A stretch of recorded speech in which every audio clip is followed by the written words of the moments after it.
Hi, this is Elsa P. here to talk about Saturn and Virgo.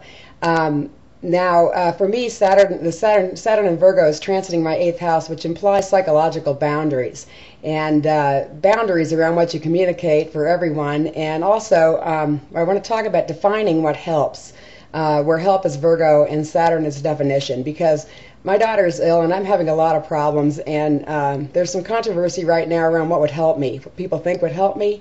And I want to tell a story. I don't think you'll forget it, because I think it kind of tells all. And someone told me this story. His name was Paul. Paul, who was married to Paula.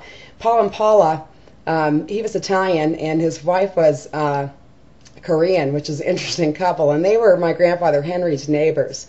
And my grandfather Henry was odd, and he's a double Capricorn, and he was total integrity. He was a man with total, absolute integrity. If you ever met him, you never forgot him. And so when he died, I rented his house to this couple I knew. He was an Aquarian and she was a Libra, and they were very social. And they had all these parties at my grandfather's house. So I'd go to these parties. These were my friends. And Paul and Paula, who were young, they were a young couple, hip. They would come to these parties. So I was out there one time, and everyone was standing around. They were talking about how amazing Henry was, because his house was very bizarre. For example, he had 3 bathrooms in his house and no bedrooms, and this is fit his requirements. Everything, he had an adobe swimming pool out there. He had all kinds of strange stuff. He had an underground house. So they're all talking about him. It's almost like the legend of Henry. And Paul said he wanted to tell everybody a story about my grandfather. So, they liked him, and they came over, and Paul wanted to give my grandfather a couch. And so he said, Henry, he came over and he said, Paul said this is his great regret of his life, because he came over to my grandfather and he said, I want to give you this couch. And my grandfather said, I don't want a couch. If you give me that couch, I'm going to sell it, because what I want is a juicer. See, because Henry was a health nut.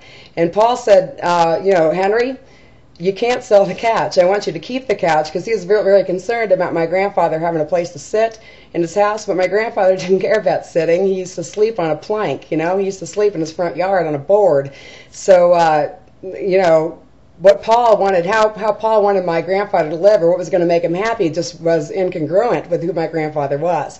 So they got in this power struggle. Henry, I'm not going to give you this couch unless you promise not to sell it. And my grandfather told him, well, I promise I will sell it, so don't give me the couch.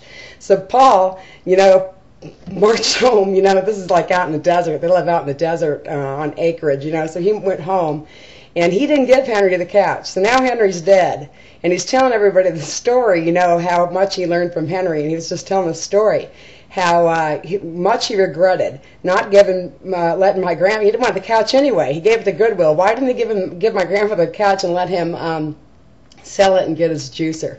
So it feels similar when people tell me what'll help me, when I know what'll help me. There's been like one thing that I have ever asked for, in this situation, on this blog, and it's been like maybe a year and a half ago. But the situation with my daughter puts me in a situation where I can't work. I can't work in a normal job. If I'm going to pick her up at school 3 and 4 and 5 times a week, there's no way that I can have a normal job. So it's imperative that my blog fly. So about a year and a half ago, I was in a bad place, and I asked, people who were reading if they could put a link up that would help me, like to support my blog. And one person did. One person. And you specifically say, well, this is what would help me. Nobody responds, but everyone they want to do what they want to do. Everyone wants to give me a couch. I don't want a couch. So I hope this, I hope you get something from this. I told the story to Satori recently, and she said I really ought to tell it on my blog. There's no sense, people don't want a couch. They want what they want. And if you really want to help, you'll give them what they want, Okay, so that's what I have to say. This is Elsa P. at elsaelsa.com. See ya.